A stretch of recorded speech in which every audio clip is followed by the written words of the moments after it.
Right, time as it usually is to see exactly how this is gonna work. It's my favorite time.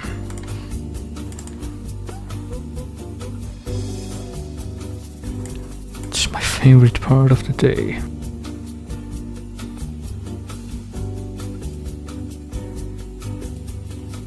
How this is gonna work being, of course, referring to whether or not I'm going to be able to capture this easily.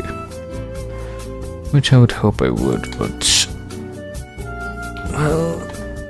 the way I phrase it should be a hint of the extent of my confidence as to whether or not I really... well, it doesn't matter, because the time for finding that out is right now. Alright, there it goes. So it is Castlevania time again. And it's time for me to mute the, Sims music I put to make it so I won't just be talking in silence. And it's also time for me to figure out how far I can stretch this without it. There we go. Well, with it fitting into the little designated area I have there for it. And it looks like I have, so... so yes, now that we are...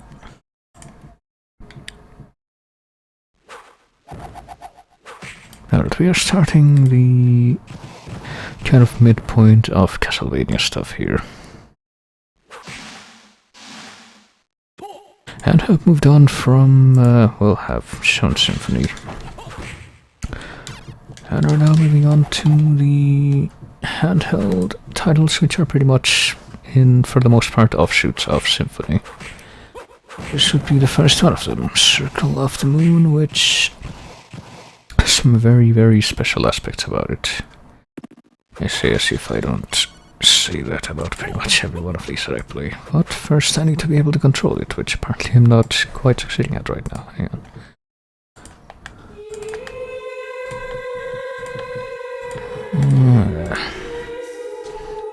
Also, I do hear the...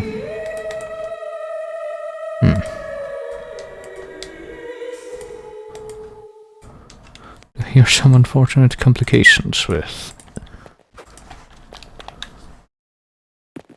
well, I say complications, but I don't know if it's even going to... right, is it working? I believe it might. Basically, what I was trying to say back there is that someone is apparently knocking on the walls in an apartment nearby, and it might be very faintly audible, but probably not, so I don't know why I even bothered to mention that. But anyway, here we are, Circle of the Moon. For the Game Boy Advance, the first of 3 Castlevania titles to be released for this system, and surprisingly enough has 8 data save slots that you can save your data to, which I think might be second only to Symphony's save slots. Well, amount of them that you can have if you have both memory cards. It's probably the game that allows you for having the most saves that I've seen after Symphony. And well, there is a reason for that. I mean, you might notice that to the... well, you can't pretty much just start a new game here. Hang on a minute, actually. Oops. Okay, I think that there might be a slight complication with my setup here. If I press this button, which is the B button, it so brings up a save state thing. That's unexpected. Well, as you can see, this is...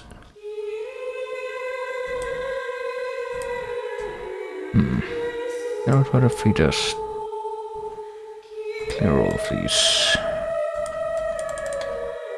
Oh, no, not that one. Or maybe yes, that one, I don't know. What happens if I... okay. Okay, never mind. We can just ignore the last 30 seconds or so and What I was trying to do though is maybe what if I copy this thing over to, I don't know, over here. And that way I can delete it from the first save position, which I'll go ahead and use for my purposes right now, but go input your name and you might have, noticed a text on the left that said Magician Mode Fireball. And as you might imagine, that means that there is something special that you can get if you input that as your name, and it's not the only thing either, but I'm just making sure again that there are 8 characters that you can use to input your name, and indeed it looks like there are, so I shall go with the same name that I've been using for all of these. Actually, wait a minute, this does have background input. Yeah, it does, okay. That's good. So let's begin this game and see exactly what we are in for after Symphony came along. The year is 1830, at an old Austrian castle.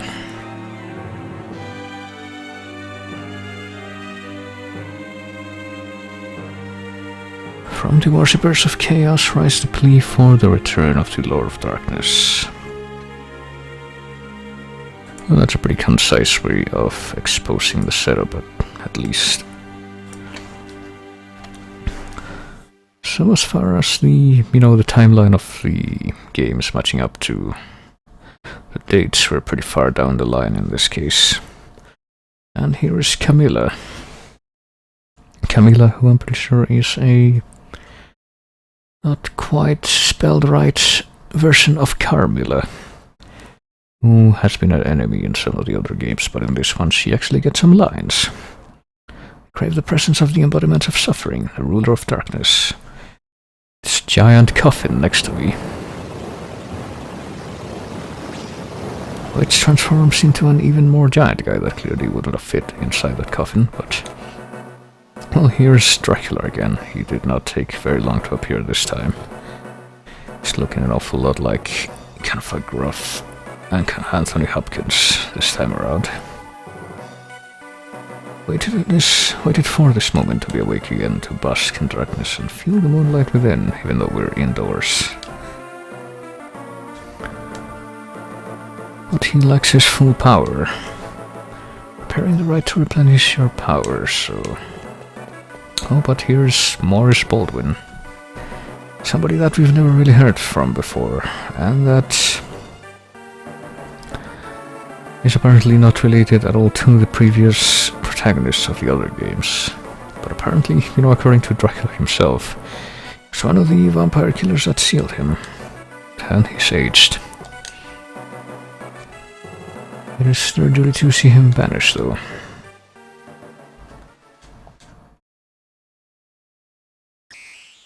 So of course he takes advantage of the very convenient placement of the other 2 guys that were there, Hugh and Nathan, to send them careening off to the abyss while the old guy stays up there. That's awfully precise bat bombing that he did there. So here are Nathan Graves and Hugh Baldwin, the others, who were just pushed aside and ignored. Your fine master, who is apparently Hugh's father. So it's not really clear exactly what the relation is between Nathan and those other 2 is beyond him being their student apparently, or student of Morris and co-student of Hugh, I guess. Hugh Baldwin and he's Nathan Graves. So basically there's pretty much no connection between him and any of the protagonists from the previous Castlevanias who, are usually from the Belmont family. Not in every occasion, but pretty much the only other protagonist that in those games who was Alucard has, also had some kind of a previous appearance and actual identity before. Just being thrown into the spotlight like that. But nobody knows who Nathan is. So kind of a funny story about this game. It's pretty much one of a small handful of games from the Castlevania series, which I think has pretty much been confirmed to not fit within the canon of the rest of the games, or at least for the original timeline that existed before Konami decided to, be Konami as they are today. So this is kind of a story aside, a guiding game, I guess. But it still has a few merits to it, which is why, I didn't just... I think it's enough of its own thing, and enough of, how would you phrase it, like... It resonates well enough within the series that it wouldn't really make sense to just skip it just based on that. So now we're doing this. Another fun fact about this game, it's probably one of the hardest Metroidvania style games.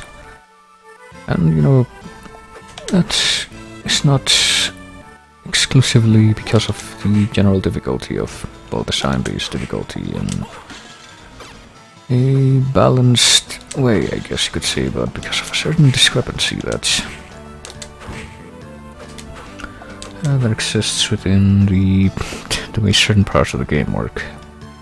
And that's not really, well, it would make more sense to just show what I mean, but can't really do that at this point, but it will become a lot more evident as we progress further through the game. But anyway, as you can see, we are, as you might have noticed by now, for the past 10 or so minutes that I've been doing this. We attack with the whip. That's pretty much our only weapon. We can go to the pause screen and go to this mystery menu that it's not clear what to do with yet. We have no items whatsoever. We got no cards, which is what those other things were. And we got no magic items, which are pretty much the relics. We can change the button configuration, but the way it works right now is just fine. So yeah, a little bit of a far cry from the stylings of Symphony, where you got a whole array of weapons to choose from, and well, not really that much detail within the pause menu itself, but well, as you notice some things such as the card menu, you can tell that things are gonna be different. And speaking of the cards menu, we just received one of those, and we get a little flavor text for the tutorial to see how they work. DSS, which I'm pretty sure stands for something specific. Dual something system, if I remember, but can't remember exactly what those words are supposed to be. But you got attribute and action cards, and when they are combined, they create a specific effect. But because we only have one card right now, we can't really do anything with it. We can look at it though, I guess. He's got Mercury, the messenger of the gods. He has the potential of strength. And we can set him up, but we need to combine an action card with an attribute card to actually get anything.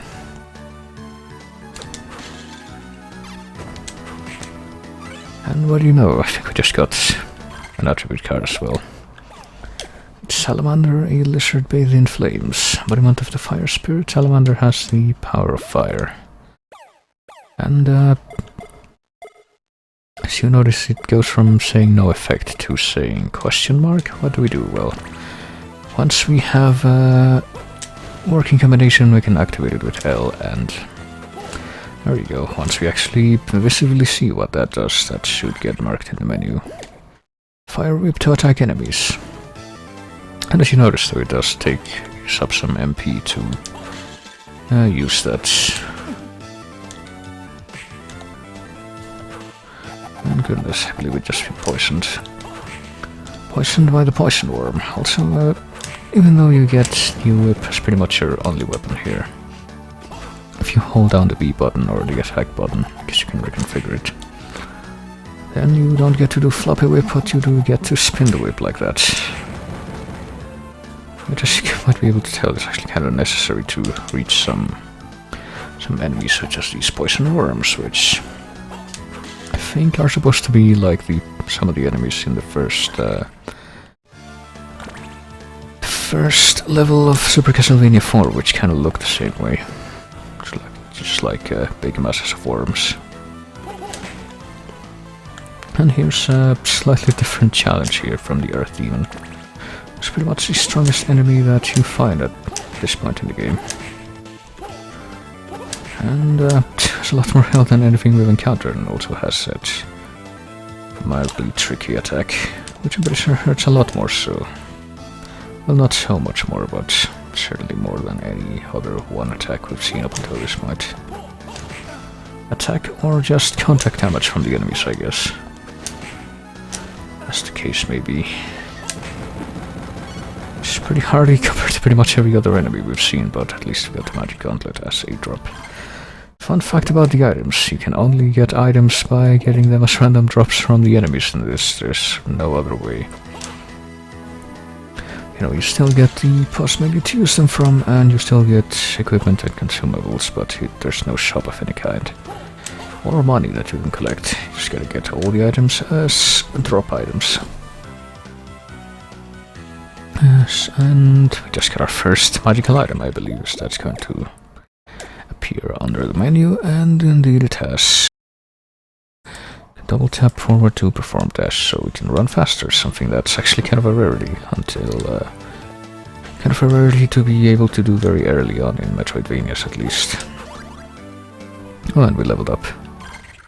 And actually, you know, for a change, levels actually matter a whole bunch in this game, compared to some of the other Metroidvanias. Still how we did very little damage to that fire demon back there, but we do 80 damage to these bats. When we actually manage to hit them, that is. Yeah, that's a bit of a discrepancy between how the damage rating works. There's also, you know, hidden walls, so I should probably look into that. Or look into having a map handy to find those, but... Well, I don't know, let's just keep exploring for now, and probably find a save room soon, since, you know, we're just started the game and already we are in kind of a danger of dying as we proceed through this indoor graveyard that apparently exists in this castle, which, you know, I guess it's technically not Dracula's castle, as you'll find some people saying that discuss this game. Not Dracula's castle, but rather Carmilla's castle, Carmilla being the one that, you know, summoned him in the intro there, or revived him, I guess. So it's not just Dracula that can own these castles full of the evil legions of hell and everything else. Just got a drop from the... one of the zombies there, I believe. What was that? Was it the cotton clothes? Yeah. Cotton clothes, which give us a very slight defense boost, but well, better than not having it, especially given our present situation.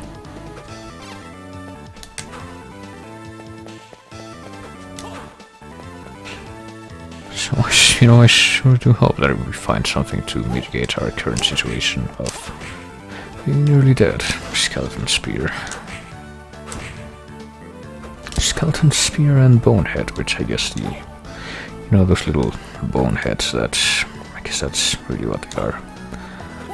They shoot fireballs at you, and typically though they're called something like bone pillar or dragon head, but I guess they decided to go for bonehead with this one. Well, we found a secret passageway, hang on. See if we can get this, which should be MP max up, yep. This is pretty much, or rather, I'm pretty sure this is the first Castlevania game to feature MP max up, whereas, you know, we got health max up and heart max up in Symphony, but no MP version of those. Which is kind of a shame, because, you know, certainly could do with having more MP during certain parts of Symphony, since Alucard had all those spells.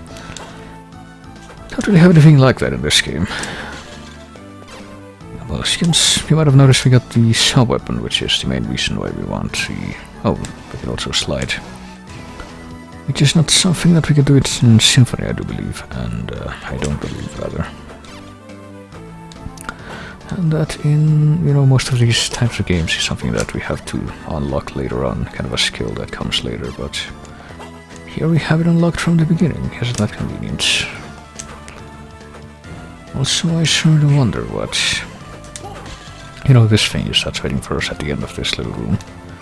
It's an HP max up, and thankfully it does have the added effect of not only raising our maximum HP, but also refilling it, which is a carryover from the HP max ups in Symphony.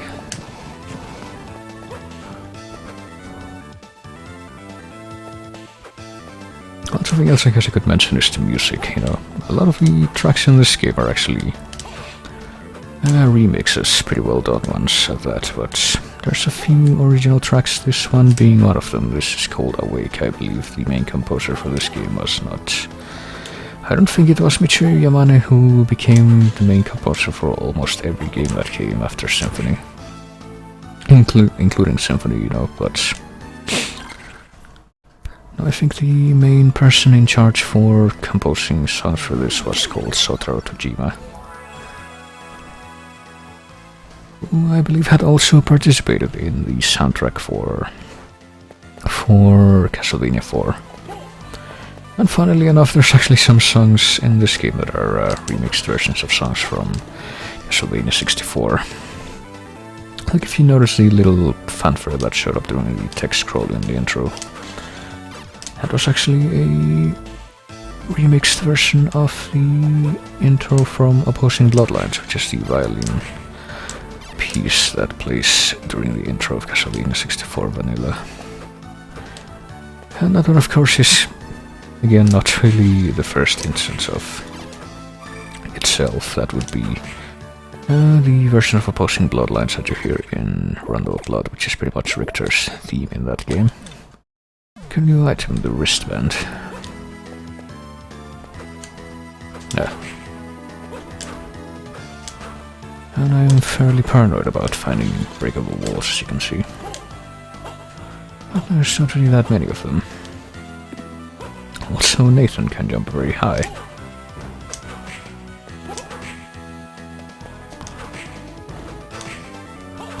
It's kind of a little bit of a discrepancy with how he kind of walks. If you don't run, he walks very slowly, but he jumps like he's on the moon. Just a little bit different from what you'd expect, I guess. Looks like there's a shortcut to somewhere else here, but it looks like it's a one-way deal, so I don't think I'll be taking that just yet.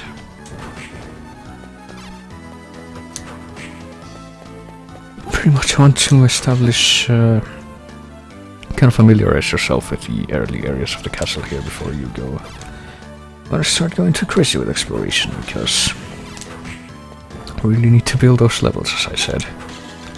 Goodness, a modman, several modmen, and a spirit, which I guess is the name they have for the ghosts in this. At least these early ghosts. There'll probably be different enemies. Are probably, you know, based on what I remember, probably recolored versions of these floating heads. That will actually be called ghosts. Oh, Dracula's helicopter is going by. He always has to send somebody over while I'm doing this. But only once, and only near the beginning. That's kind of weird how that's always how that happens, and then it doesn't happen again.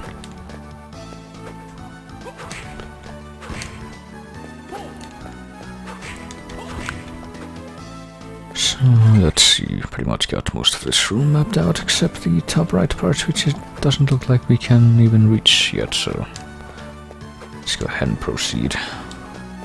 Also, something else that I forgot to mention, I guess. You know, another reused song from Rondo was, or from, I guess from Rondo you could say, but I was about to say, like, from an earlier game, was the song that you hear during the title screen, which is called Requiem. And it is also, well, title screen and main menu, I guess.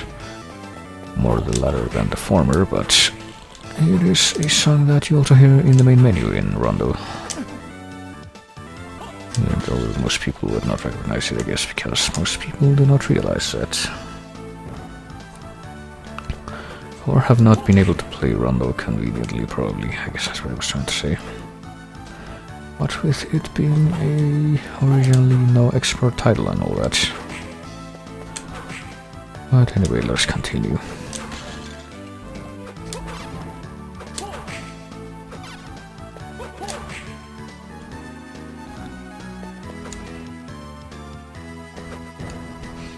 As we continue exploring these corridors, I don't believe it'll be very long before we come to the first actual challenge here.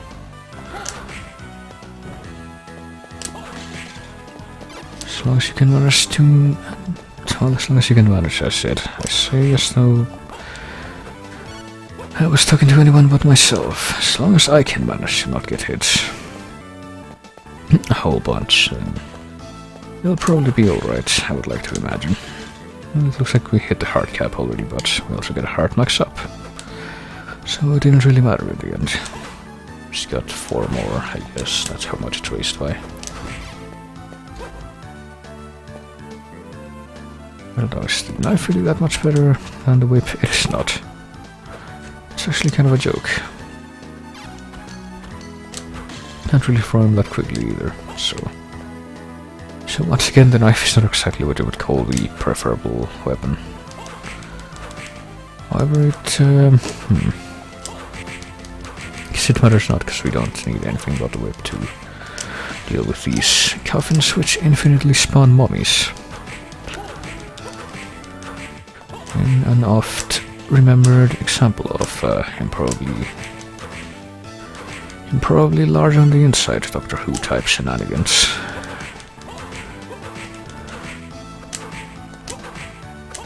Oh.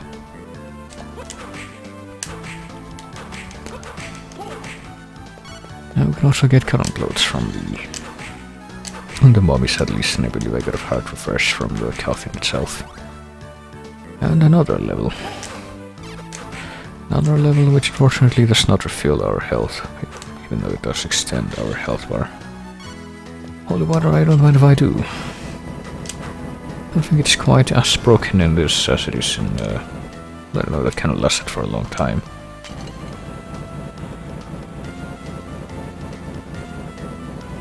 Well, it does last for a long time, but although I didn't really use a lot of the sub-weapons in this too much. I do remember the cross being pretty useful towards the end though, but I believe if we keep going up here we find another room with fleamen inside, I think, or hoppers. Hoppers, which are kind of weird, kind of a grungy horror movie style, gritty horror movie redesigned versions of the fleamen from the other games. Also a little bit larger than the average fleamen, but I do believe we've got our first boss here. Should we be adventurous and head right in, or should we go back to the save room that's nearby? We're gonna be adventurous and head right in, because what could possibly go wrong, you know? And I believe the boss theme here is actually gonna be another remixed version of a song from Castlevania 64. It's called Shudder, I think. And yeah, this song was originally from Castlevania 64, you might recall. Placed during the early game bosses, much like it plays during the early game bosses for this game. And I guess this boss is supposed to be Cerberus. Oh, that's Shaft's attack from Rondo. I think I quite realized that before. Well, this is supposed to be Cerberus, I guess, but looks more like kind of a redesigned Warg sprite from the beginning of Symphony, except that he has, you know, 3 heads instead of 1. So let's use our... Can't really escape this launch now, can we? So might as well use our Mighty Fire Whip to... Very surprised him that I haven't been hit by that laser attack. Oh, right. Forgot that's what that was going to do. Oh, or that it was going to double back more than once. There we go. Also, fun fact about this game, it is pretty much the only Castlevania game in which after beating a boss you do not get any kind of immediate instant heal respite, so you can face a very real challenge of killing the boss and then getting killed by some other random thing while you're on the way to the nearest save room. We got the double, which looked like a necklace, but apparently that necklace allows us to perform another jump in midair, which I guess a double jump also. Looks like one of the triggers in my control here is apparently activates turbo mode. That's unfortunate. But there we are. It's very challenging. You know, I say that as if I wasn't very close to death, in all seriousness. And the amount of damage we do to the bats almost doubled. And at least the amount of damage we take from the skeletons has apparently also gone way down. So, you know, we haven't really gone very far, but already I think if you pay attention you can start seeing what I mean by how important it is to level up in this game compared to most of these games. Because the way in which you react to certain things in the environment, mostly attacks, based on your stats from one level to another, do in fact vary very wildly. So you really want to get as much of that sweet XP as you can. Your current robe, is that better than any of the other stuff that I have? Yes, it is. It's better than the current clothes that I was wearing before. Heart, you can recover 10 hearts if you use that. And we get a couple of potion drops from some of the enemies. You can also make use of that if we need to, but thankfully I don't think we have the necessity quite yet.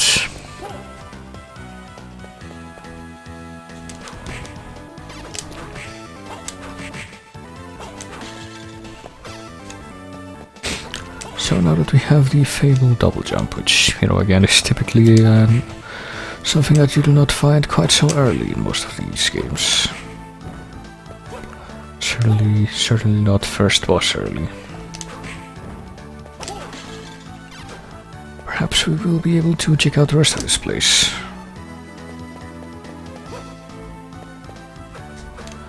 As we can actually get up here now. As you can see, we can also get assaulted by these spirits.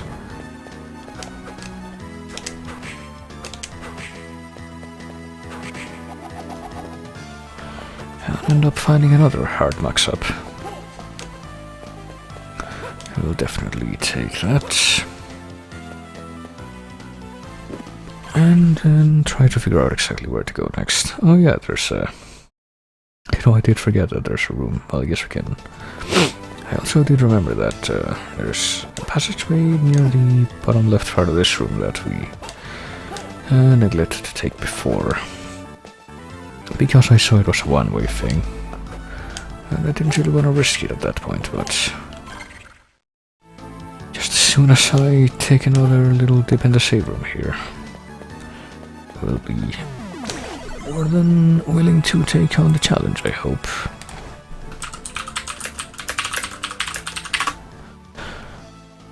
Let me look for a little thing while I'm trying to get over there.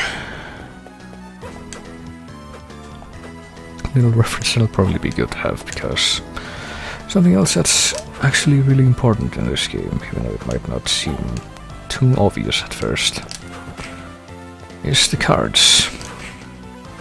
The cards can pretty much be the key to, you know, getting through some areas or just getting destroyed.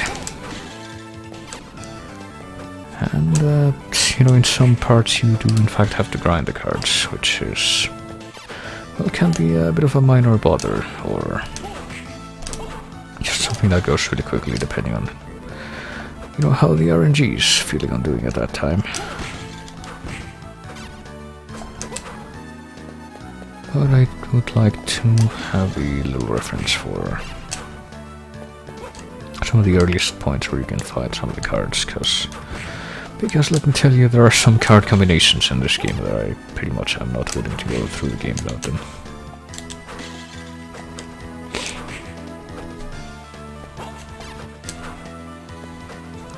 So how far does this go? This room didn't look like it'd be quite too huge, I guess. Not that it really matters with the double moon jump that we have right now, but still. What happens if we go to the right here? Oh, that's another one-way thing, so that's... guess that's a little bit of an escape route if we need it, but...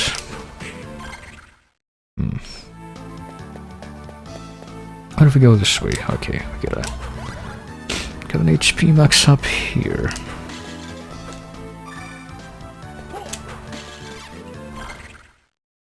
And, okay, I think I see.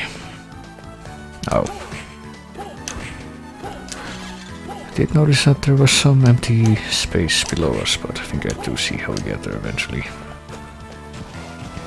Or rather, how I imagine we do. I'm guessing that there's a reason why we couldn't have just gone down that empty hallway before, and... it's not something we'll be able to address for a little while. So let me go ahead and save once more.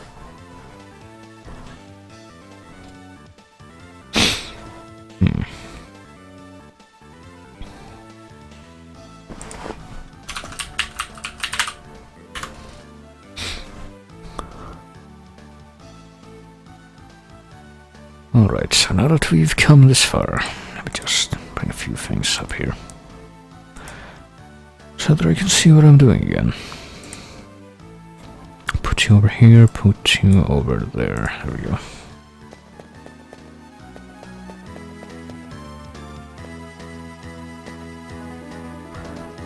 It'll be time for me to go over here and, you know, try and kill this guy for real this time. I think I do considerably more damage, and I'm guessing that I will take considerably less as well. Yep. I took way less time than the other one did. And the only other one of those guys that we fought right at the beginning. A hard max up from doing that. I think we might have to go back over to the left to actually find the place we need to, we need to progress, because not really all that much that you can find in this here room, but there's something I do want to do. Namely, kill this guy over and over again, because there is something that I want from him. And with any luck it shouldn't take terribly long to drop it. It's not the magic gauntlet, I already have one of those. I don't think it's, you know, terribly worried with what with it being such an early game piece of equipment and all that. Now there is something else that I require from you that I am certainly determined to get right now.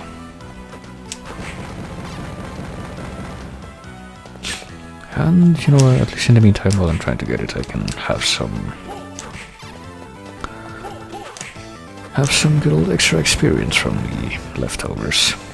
The surplus demons that show up that don't actually drop the thing that I'm looking for. What? Drop magic gauntlet, I said. Oh, hang on a minute. Is magic gauntlet better than the wristband? It is better for intelligence, but not for strength. Oh well. You know, I'm not really using magic for this, so not really much of a point to improving that.